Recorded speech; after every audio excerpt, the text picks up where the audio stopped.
So in today's video I'm going to be making a quick Persephone guide, the reworked model. So all of her kit and abilities are obviously going to be new. I'll be going through her rework and abilities, combos, builds and tactics.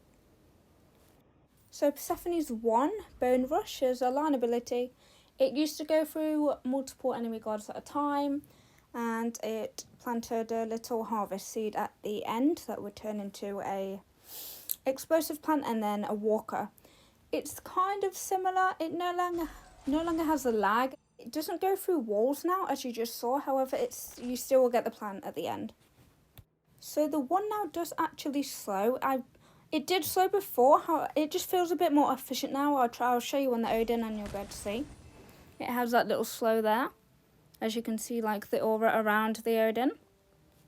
And as you may notice, obviously the lag here, look, no more lag. You can just aim it and it stops on wherever you aim it at the last second.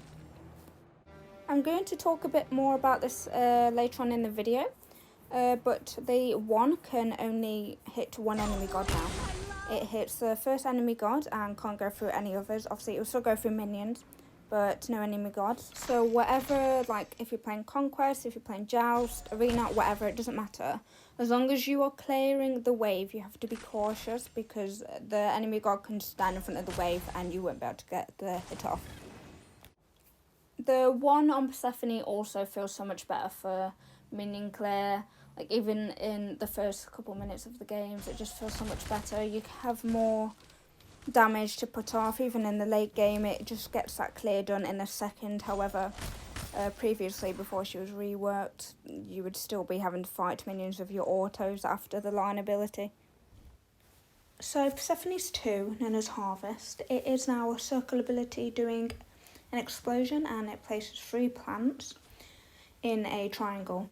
Harvest used to be an ability where you could plant your plants, and it would be stage 2, which is the healing one, so the sprout looking thing, sorry.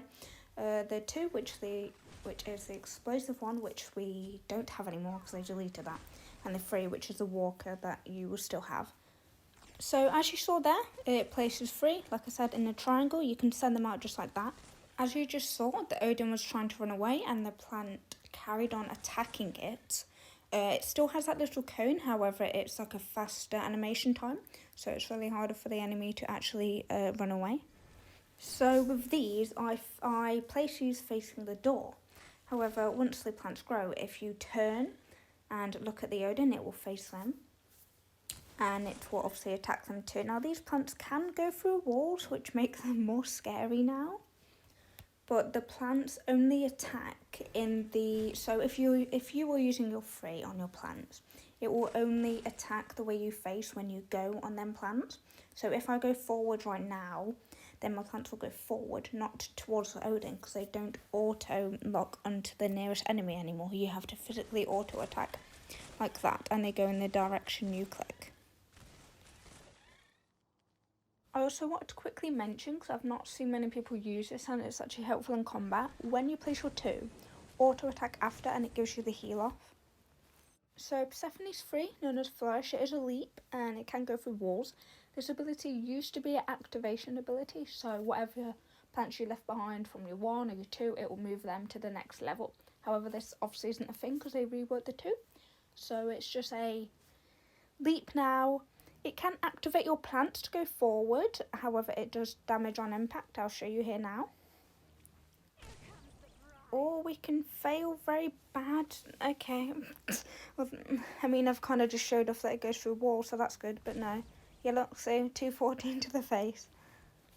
I've really only seen people use this as a leap and not an engagement tool.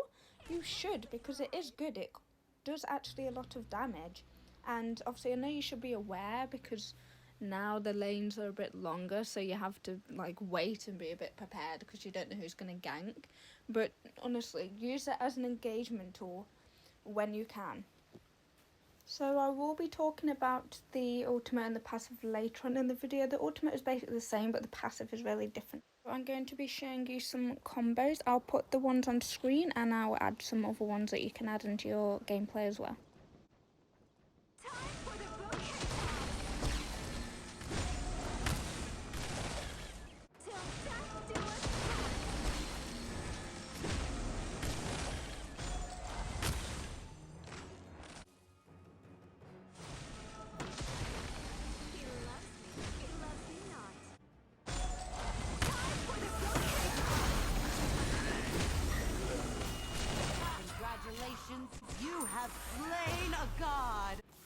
Okay, so with the 1, that does slow, and that on its own just does so much for you. You can do 1, then your 2, 1, oh, I'll show you here.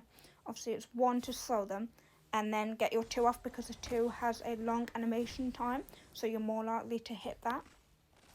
You can also do 1, 2, and then 3. So you do your 1 for your slow, your 2 for the explosion damage, and then your 3 for the activation.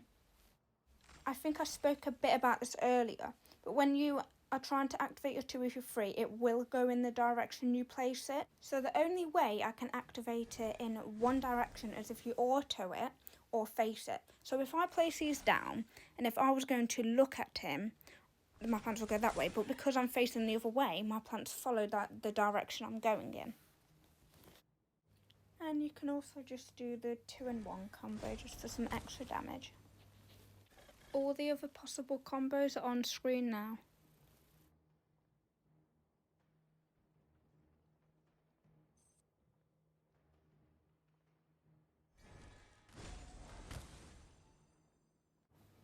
So I just wanted to talk about the passive because I haven't mentioned that yet. So when you die as Persephone, you go into a realm.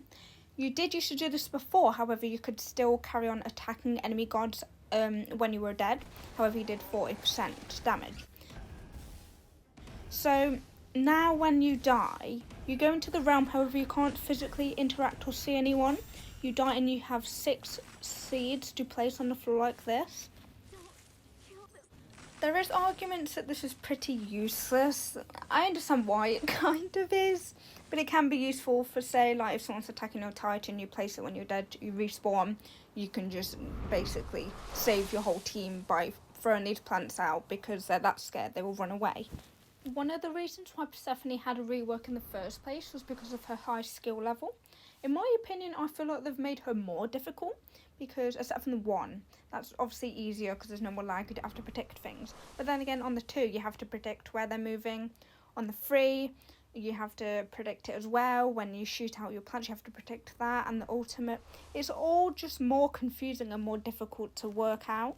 But I agree, the passive isn't really that useful, so I really wish I do change it soon. In my opinion, the only useful thing about this is once you've placed your plant, please don't just exit this and carry on with the respawn of your death, because you can exit out of it. But please plant your plant, because even though it feels useless, they will eventually wither, and each wither you get seeds, stacking up to 100, I believe. And then when you go to the fountain and you're buying things, it will add up, your seeds will give you money. And then in the long run, you have so much more accessibility to different items you can afford before other gods, because they obviously don't have that passive. Even without your passive, please, like, say if you're walking to the fountain back to your lane, just randomly place your flowers so then they can wither and give you more coins, because you're not using them at that time, so you might as well to get more money later on. So with the ultimate, if you've seen or played Persephone before, it's basically the same thing, so it's quite similar. We'll know what happens. Persephone throws out some vines in a line. It will carry on going until it hits an enemy god or a wall. If it hits the enemy god, it will root them in place and cripple them. And if not, it will hit a wall and it will slow in that area. Vines will attach to anyone in a 55 unit range. And obviously it will slow them, and you can hit it 3 or 4 times to get rid of it overall.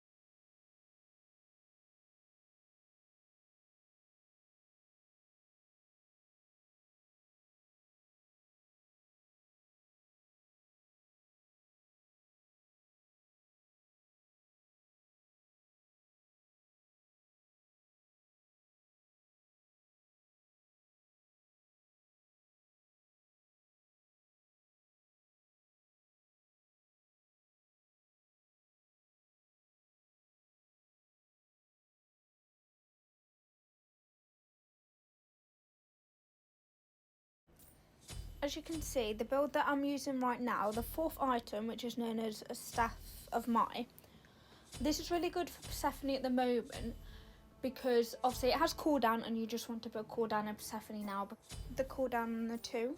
So what this does is once you use your ultimate, it will not have a cooldown on your non-ultimate abilities. So I'll show you now. I'll get it. It's this one shown here. And once you hit your ultimate, I'll hit it at the wall so then you can see it properly on the raw. So you hit it at the wall here, use your 2, and then your 2 again, and it does so much burst damage. This still works when you hit enemy gods with it, so please don't just go around hitting walls with your ultimate. So with tactics on Persephone, you really want to play passive-aggressive. And I don't mean passive-aggressive as in like you're hiding in a tower poking. You have to obviously come out your tower. I mean just try and play as aggressive as you can, but not pushing up too much. So what you want to do is you want to place your 2 in front of the enemy and behind. So what this will most likely do is force the enemy god into the middle of the map. So then either you, your support, your jungler can try and go for the kill. Another way to get aggressive and early lane pressure at the start of the game is when you leave to get your red buff, before you go and get it, place 3 plants in a row on the lane, then go and get your red buff. So by the time you come back, your plants will be ready to activate. Here's an example of me getting early lane pressure.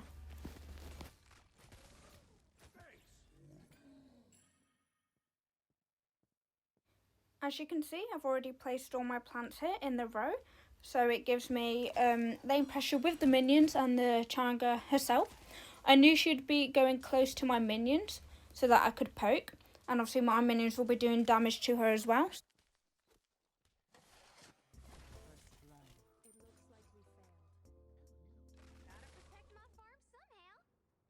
Just a couple of things I wanted to add before I end this guide.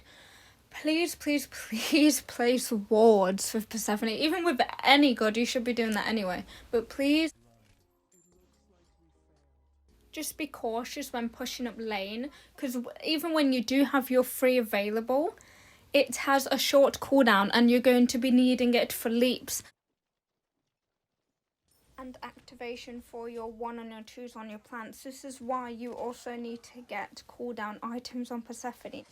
Anyways, I hope this guide helped some people, and thank you for watching.